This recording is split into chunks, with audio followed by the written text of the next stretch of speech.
Right, morning guys. I'm having a walk around my local riverbank today, and I thought I'd do a vlog from here actually, because I've walked around this riverbank for literally years, and I've never taken a camera with me. And do you know what? I really don't know why I haven't, because there's so much wildlife here. There's all sorts of waders, and this time of year we've got the brent geese in over the fields over there somewhere. We've got lapwings, there's snot, there's all sorts of duck species. There's so much here. I've already got a couple of really nice pictures of a mute swan, or two mute swans actually, flying in over the estuary, so that's great. And I've got my best lapwing pictures ever, well, my best lapwings in flight pictures ever, and it's just fantastic. And this place is about 5 minutes away from where I live, so I can't believe I've not been taking photographs here. I mean, it's very, very sort of I don't know, remiss of me really. So I'm going to really, over the next few months, make quite a few trips down here.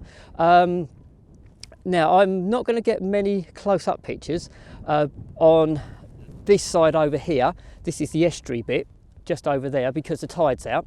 But that's not a problem, because we've also got, if I can swing the camera around a little bit, over the other side, don't know if you can see it, you probably can't from here, but we've also got lots of little tidal lagoons, so I'm going to have a look at those as well. But even if I don't get anything else today, I've got my best lapwings in flight. It's fantastic. The light is really good. We've got lovely warm directional sunlight, so that's great. And yeah, this is brilliant.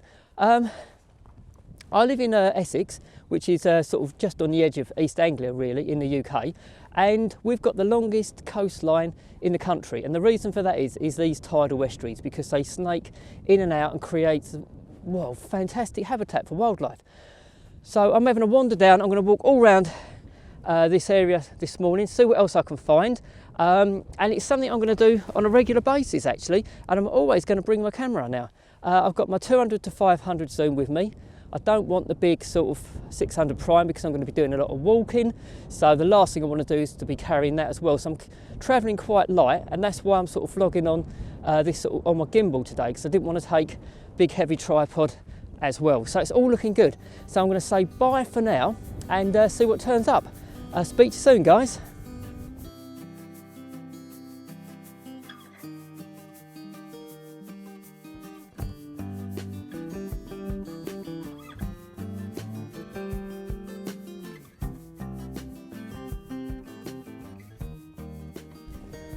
Right, hi guys, so I've moved down from the seawall, or the river wall, which is sort of over there, and behind me there's like a drainage dike, and there's a load of them around this area, and I've spotted a little grebe in the background, which is great. It's diving down to fish. So when, if I just pan around a little bit, you can see the drainage, there we go, can you see that?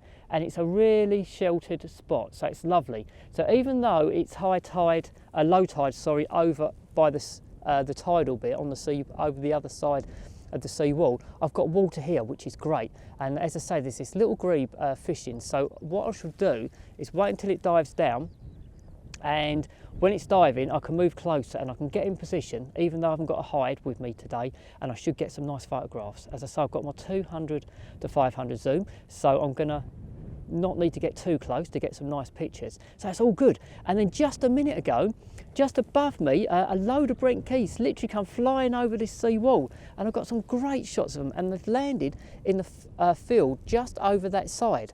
And if I spin round, you might be able to see them. You're probably not going to be able to on this vlogging camera, but I'll try and get some footage of those guys a little bit later on. But my main focus now is the little grebe. I really want to get that little grebe, and as I say, it dives down to fish, and they're down underneath the water for quite a long time, so that will give me a chance to get into position.